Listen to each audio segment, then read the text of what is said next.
Estamos con Diosdado Toledano, acaba de terminar su intervención dentro de las jornadas de Foro Social y es uno de los dos portavoces de la iniciativa legislativa popular que en Cataluña está recabando firmas para conseguir una renta de garantía ciudadana. Diosdado, ¿cuáles serían los elementos más importantes de esta iniciativa? Sí, es una iniciativa que, queremos dejarlo claro, no tiene propiedades taumatúrgicas, no va a crear prodigios, va a responder a una necesidad de urgencia social extraordinaria,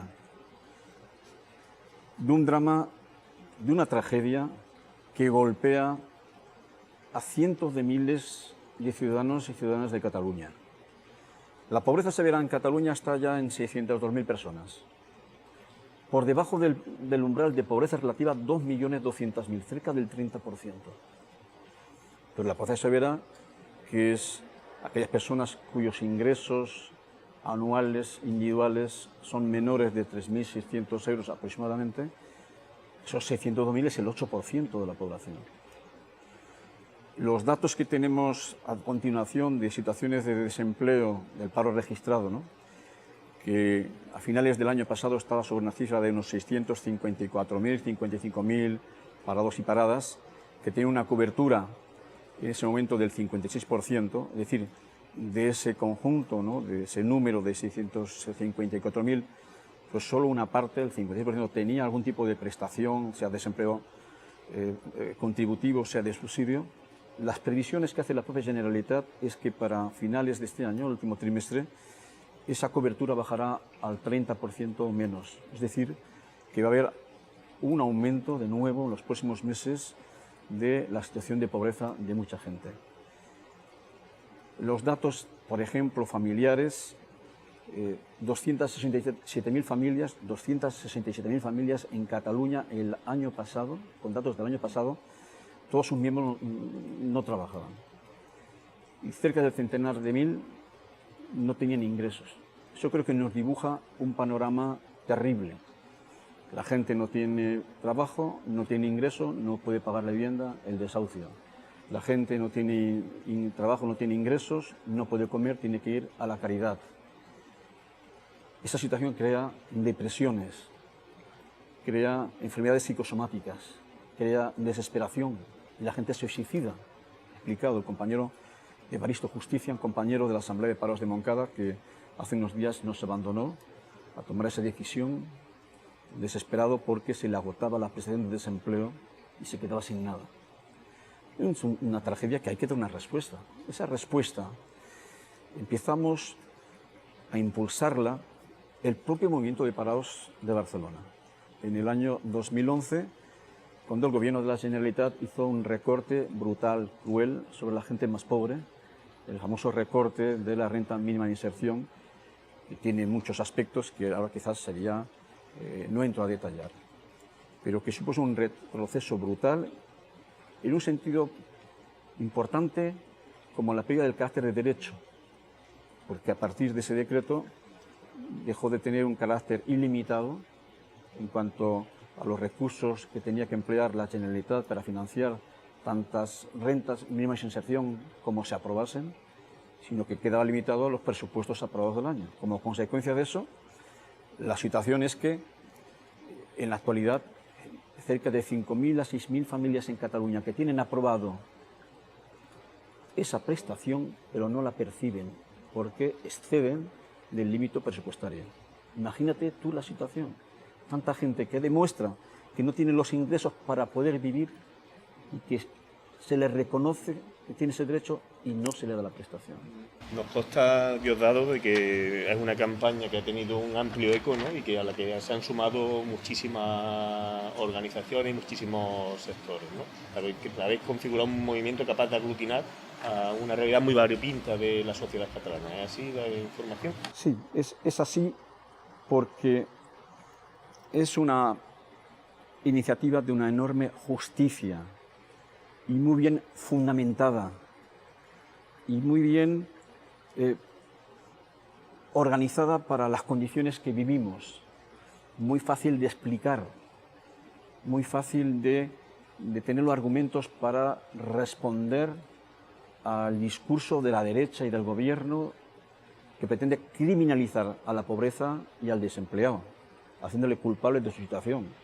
Eres parado, como decía el señor Durán, Lleida, a los jornaleros de Andalucía en paro porque no querían trabajar y se amoldaban a no sé qué. Pero es que esa acusación te habrán hecho en Cataluña a los parados que siguen en paro porque no buscan trabajo, no porque no hay trabajo. Los parados de Cataluña, parados y paradas en Cataluña, son los parados más formados, imagino que el resto también con el resto del Estado. Pasan por un montón de cursillos, echan los currículos por todos los lados, pero no hay trabajo. Y si no hay trabajo, que es lo primero que reivindica el movimiento de los parados en Cataluña como en el conjunto del Estado, la gente tiene derecho a una prestación que le permita vivir con dignidad. Y claro, es que el Estatuto de Autonomía, como otros estatutos que tienen competencias sobre los servicios sociales y las ayudas sociales, esos estatutos tienen obligaciones sobre derechos que están establecidos. En el caso de Cataluña, muy claro, el 24.3, que dice que las personas y familias en situación de pobreza tienen derecho a una renta garantizada ciudadana que les permita vivir dignamente, con lo mínimo, con lo vital. Y nosotros lo que hemos hecho es acogernos a lo que es un derecho reconocido, pero que curiosamente ni los gobiernos de la Generalitat ni el Parlamento de Cataluña, desde que se aprobó el Estatuto de Autonomía en el 2006, nadie ha desarrollado. Te quería hacer otra pregunta. ¿Hay resistencias, ¿no?, por parte de la Generalitat o habéis encontrado un proceso de intentar paralizar el movimiento? Una gran resistencia pública, en primer lugar, de los responsables de la Generalitat.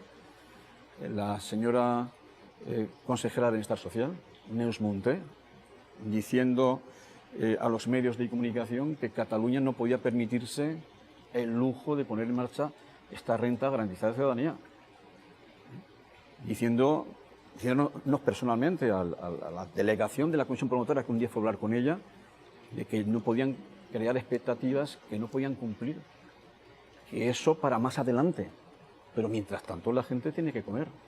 Por tanto, sí que se ha opuesto, y esa oposición les ha llevado a presentar un informe de oposición, el primer informe muy malo, que hasta los propios letrados del Parlamento se rieron y lo maldijeron, que tuvieran esa desfachatez de presentar un informe de oposición con argumentos falsos, ignorantes. Posteriormente la Generalitat amplió ese informe de oposición e intentó durante ese tiempo que la mesa del Parlamento no autorizase, no diese luz verde a la presentación de la ILP, a iniciar dicha ILP. ¿Cómo conseguimos torcerle el pulso al gobierno?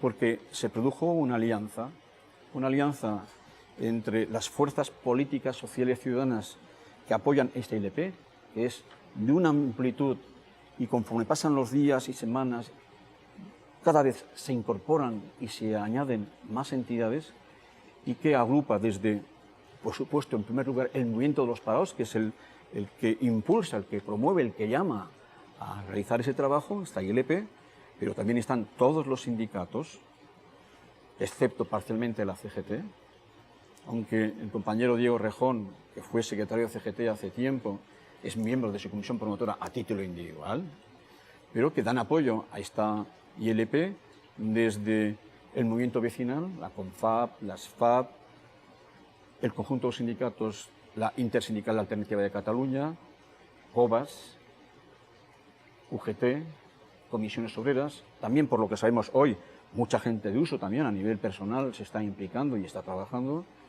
los partidos políticos desde la CUP, la Comunitat Unitària Popular, pasando por Esquerra Unida Alternativa, Iniciativa Verds, PSC, Esquerra Republicana de Cataluña, pero muchos movimientos ciudadanos del 15M, sectores progresistas de la Iglesia de base, Cristianos por el Socialismo, Iglesia Plural, colectivos de juristas, el Colegio de Trabajadores Sociales, el Colegio de Educadores Sociales.